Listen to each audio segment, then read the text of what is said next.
ओम शांति।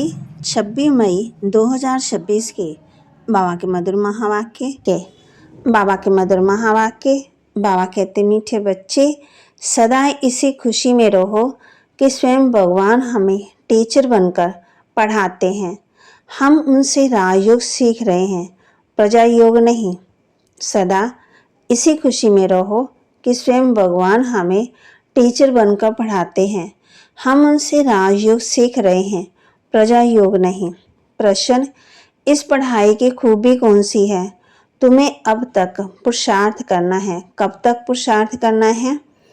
इस पढ़ाई की खूबी कौन सी है? तुम्हें कब तक पुरुषार्थ करना है? उत्तर, ये पढ़ाई जो बहुत समय से करते आ रहे हैं, उनसे नए बच्चे तीखे चले जाते हैं। ये भी खूबी है, जो 3 मास से तीखी बुद्धि वाले तीव्र पुरुषार्थी नए बच्चे पुराने से भी आगे जा सकते हैं। तुम्हें पुरुषार्थ तब तक करना है जब तक पूरे पास ना हो, कर्मातीत अवस्था ना हो, सब हिसाबता छूट न जाए। ओम शांति। बच्चे कहाँ बैठे हैं? बेहद के बाप के स्कूल में। बहुत ही ऊंचा नशा होना चाहिए बच्चों को। किसके बच्चों को? बेहद के बाप के बच्चों को अथवा रूहानी बच्चों को। बाप रूहों को पढ़ाते हैं, गुजराती व मराठी को नहीं पढ़ाते। वह तो नाम रूप हो गया। बाप पढ़ाते ही हैं रूहों को। तुम बच्चे भी समझते हो, हमारा बेहद का बाप वही है जिसको भगवान कहते हैं। भगवानोवाच भी है जरूर, परंतु भगवान किसको कहा जाता है ये समझते नहीं। कहते भी हैं शिव परमात्मा नमः। परमात्मा तो एक ही है, वह है ऊंच से ऊंच निराकार। तुमको श्री कृष्ण भगवान नहीं पढ़ाते, ना पढ़ाया था। तुम जानते हो, हम आत्माओं का बाबा हमको पढ़ा रहे हैं। भगवान तो निराकार ही ठहरा। शिव के मंदिर में जाते हैं, उनकी पूजा भी करते हैं, तो जरूर कोई चीज़ है। नाम रूप से न्यारी कोई चीज़ थोड़ी होती है। ये भी तुम अभी समझते हो। सारी दुनिया में कोई भी नहीं जानते, तुम भी अभी जानने लग पड़े हो। बहुत समय से जानते आए हो। ऐसे भी नहीं कि बहुत समय से आने वालों से नए तीखे नहीं जा सकते। ये भी खूबी है। 3 मास के नए बच्चे भी बहुत तीखे हो सकते हैं। कहते हैं बाबा, इस आत्मा की बुद्धि बहुत तीखी है, माना समझदार है। नए जब सुनते हैं तो बड़े गदगद होते हैं। है तो सब गॉडली स्टूडेंट। निराकार बाप जब आगर के सागर पढ़ा रहे हैं ना, ज्ञान का सागर बाप पढ़ा रहे हैं। निराकार बाप ज्ञान का सागर पढ़ा रहे हैं। भगवानोवाच भी गाया हुआ है, परंतु कब वह भूल गए हैं। अभी तुम बच्चे जानते हो। ऐसे भी कोई होते हैं जिनका बाप टीचर होता है, परंतु वे सिर्फ एक ही सब्जेक्ट पढ़ाएंगे, दूसरे सब्जेक्ट के लिए दूसरा टीचर पढ़ाएंगे। यहाँ तो बाप सब बच्चों का टीचर है। ये वंडरफुल बात है। ढेर बच्चे हैं जिनको निश्चय है शिव बाबा हमको पढ़ाते हैं।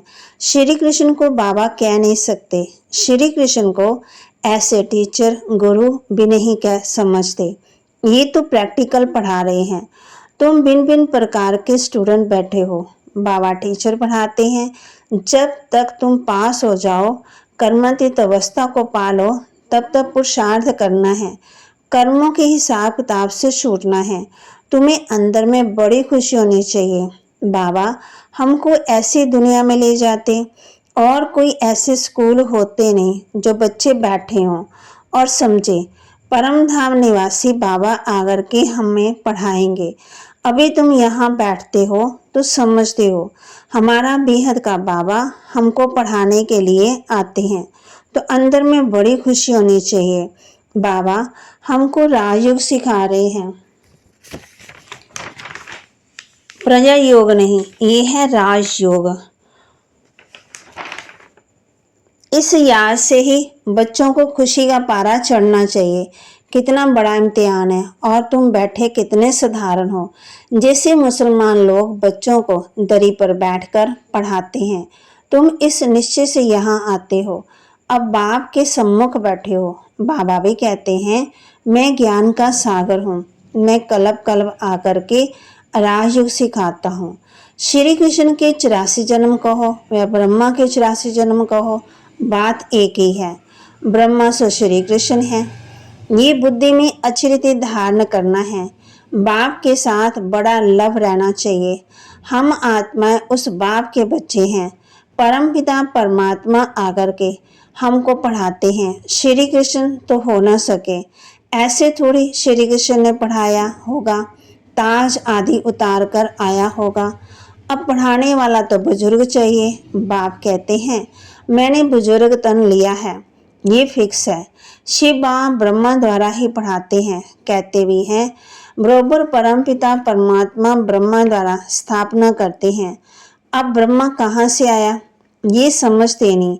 बाप बैठ घड़ी घड़ी बच्चों को सुजाग करते हैं, रोशनी देते हैं। माया फिर सुला देती है, बाबा फिर जगाते हैं, माया फिर सुला देती है। अब तुम सम्मुख बैठे हो, समझते हो कि मैं तुम्हारा रूहानी बाप हूँ, मुझे जानते हो ना। गाते भी हैं परमपिता परमात्मा ज्ञान के सागर हैं, पतित पावन दुख हरता सुख करता है। श्री कृष्ण के लिए कभी नहीं कहेंगे, सबको इकट्ठा तो पढ़ा नहीं सकते। मधुबन में मुरली चलती है, वह फिर सब सेंटर्स पर जाती है। तुम अभी सम्मुख जानते हो, कल पहले भी बाबा ने ऐसे ही पढ़ाया था। यही समय था जो पास्ट हो गया, वह फिर अब भी प्रेजेंट होना है। भक्ति मार्ग की बातें तो अब छोड़ देनी है। अभी तुम्हारी ज्ञान से प्रीत पढ़ाने वाले से प्रीत है। कोई कोई जब टीचर से पढ़ते हैं तो उनको सौगात देते हैं। ये बाबा तो खुद ही सौगात देते हैं। यहाँ आकर साकार में बच्चों को देते हैं। ये हमारे बच्चे हैं, ये भी बच्चों को ज्ञान है। सब 84 जन्म नहीं लेते हैं, कोई का एक जन्म तो भी उसमें सुख दुख पास करेंगे। अभी तुम इन सब बातों को समझ गए हो। ये मनुष्य सृष्टि का सिजरा है। पहले नंबर में है ब्रह्मा सरस्वती, आदि देव आदि देवी। पीछे फिर अनेक धर्म होते जाते हैं। वह है सर्व आत्माओं के बीज, बाकी सब हैं पत्ते। प्रजापिता ब्रह्मा सबका बाप है। इस समय प्रजापिता हाजिर है। ये बैठ शूद्र से ब्राह्मण बनाए, फिर देवता बनाने के लिए पढ़ा रहे हैं। ये है ही सहज राजयोग की पढ़ाई। राजा जनक ने भी सेकंड में जीवन मुक्ति को पाया, अर्थात स्वर्गवासी बन गया। मनुष्य गाते रहते हैं परंतु फिर भी समझा नहीं सकते। अब बाप कहते हैं बच्चे देहाभिमानी बनो। तुम अशरीरी आए थे, फिर शरीर लेकर पाठ बजाया, बरोबर 84 जन्म लिए। बाप जो सत्य है वह सत्य ही बताएंगे। राजधानी हुई ना, राजयोग एक थोड़ी सीखेंगे। तुम सब अभी कांटों से फूल बन रहे हो। कांटा और फूल किसको कहते हैं ये भी अब तुम समझ रहे हो। ये है ही शीशी कांटों की दुनिया। हम 84 जन्मों का चक्कर लगाए नरकवासी हुए हैं। फिर से वर्ल्ड की हिस्ट्री ज्योग्राफी रिपीट करेंगे। हम फिर से जरूर स्वर्गवासी बनेंगे। कलब कलब हम बनते हैं। घड़ी घड़ी ये याद करना है और नॉलेज समझानी है। ये लक्ष्मी नारायण सूर्यवंशी थे। क्राइस्ट आया उनके पहले बहुत थोड़े थे, राजधानी नहीं थी। अब बाप आकर के सतयुगी राजधानी स्थापन करते हैं। स्थापना होती ही है संगम पर। अभी तुम्हारी बुद्धि में है कि ये है सच्चा सच्चा कुंभ का मेला। आत्माएं अनेक है, परमात्मा एक है। परमात्मा बाप बच्चों के पास आते हैं पावन बनाने। इसको ही संगम युग कहा जाता है, कुंभ का मेला कहा जाता है। अभी तुमको ज्ञान का तीसरा नेत्र मिला है। बाप आकर के स्वर्गवासी बनाते हैं। धारणा के लिए मुख्य सार, इस हीरे तुल्य अनमोल जीवन को कौड़ियों के पीछे नहीं गंवाना है। मौत सामने खड़ा है, इसलिए अपना सब कुछ रूहानी सेवा में सफल करना है। इस हीरे तुल्य अनमोल जीवन को कौड़ियों के पीछे नहीं गंवाना। मौत सामने खड़ा है, इसलिए अपना सब कुछ रूहानी सेवा में सफल करना है। पढ़ाई और पढ़ाने वाले से सच्ची प्रीत रखनी है। भगवान हमको पढ़ाने आते हैं, इस खुशी में रहना है। पढ़ाई और पढ़ाने वाले से सच्ची प्रीत रखनी है। भगवान हमको पढ़ाने आते हैं, इस खुशी में रहना है। वरदान, कैचिंग पावर द्वारा अपने असली संस्कारों को कैच कर उनका स्वरूप बनने वाले शक्तिशाली भव।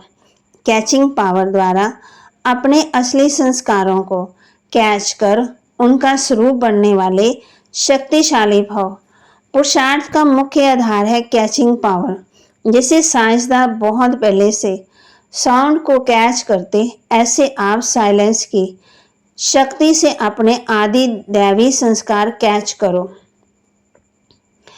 इसके लिए सदा ये स्मृति रहे कि मैं यही था और फिर बन रहा हूं। जितना उन संस्कारों को कैच करेंगे उतना उसका स्वरूप बनेंगे। 5000 वर्ष के बाद इतनी स्पष्ट अनुभव में आए जैसे कल की बात है। अपनी स्मृति को इतना श्रेष्ठ और स्पष्ट बनाओ, तब शक्तिशाली बनेंगे। स्लोगन, ब्राह्मण जीवन का श्वास खुशी है। शरीर भले चला जाए लेकिन खुशी न जाए। ब्राह्मण जीवन का श्वास खुशी है। शरीर भले चला जाए लेकिन खुशी न जाए। अव्यक्त इशारे सदा अचल अडोल एक रस स्थिति का अनुभव करो। एक धक से सौदा करने वाले एक के गुण होने के कारण एक रस रहते हैं सदा। बाकी जो थोड़ा थोड़ा करके सौदा करते हैं, एक की बजाय दो नाव में पांव रखने वाले हैं, वह सदा कोई ना कोई उलझन की हलचल में एक रस नहीं बनते। इसलिए सौदा करना है तो सेकंड में करो, दिल के टुकड़े टुकड़े नहीं करो। तबा कहते, एक धक से सौदा करने वाले एक के होने के कारण सदा एक रस रहते, बाकी जो थोड़ा थोड़ा करके सौदा करते हैं, एक की बजाय दो नाव में पांव रखने वाले हैं, वह सदा कोई ना कोई उलझन में हलचल में एक रस नहीं बनते। इसलिए सौदा करना है तो एक सेकंड में करो, दिल के टुकड़े टुकड़े नहीं करो। तो बाबा के महावाक्य को लाइक करें, शेयर करें, सब्सक्राइब करें और अपने जीवन में जरूर धारण भी करें। ओम शांति।